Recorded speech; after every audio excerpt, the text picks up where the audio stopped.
पन्हाळ्यातील सहाय्यक दुय्यम निबंधक कार्यालयामध्ये 2021 पासून आज तागायत तुकडाबंदी आदेश असतानाही मोठ्या प्रमाणात दस्त नोंदणी होतीये। यातून पन्हाळा सहाय्यक दुय्यम निबंधकांनी बेकायदेशीर संपत्ती जमवली असल्याचा गंभीर आरोप करण्यात आलाय। या प्रकरणाची कार्यालयीन चौकशी व्हावी यासाठी महाराष्ट्र नवनिर्माण सेनेच्या वतीनं सहाय्यक जिल्हा सहनिबंधक कार्यालयात निवेदन देण्यात आलं होतं। या प्रकरणाची तातडीनं चौकशी करून दोषींवर कठोर कारवाई करावी, अन्यथा आंदोलनाद्वारे कार्यालयाला टाळं ठोकण्याचा इशारा मनसेच्या वतीनं देण्यात आला होता।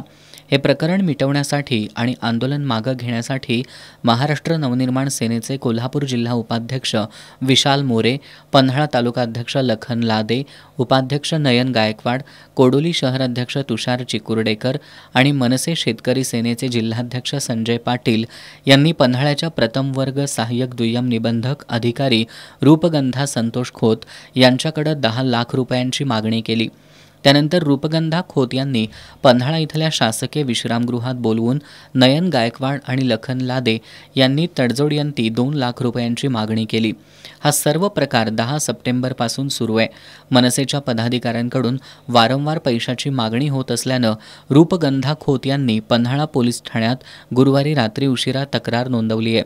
या प्रकरणी पुढील तपास सुरू असल्याचं पन्हाळा पोलीस ठाण्याचे सहाय्यक पोलीस निरीक्षक संजय बोंबले यांनी सांगितलंय।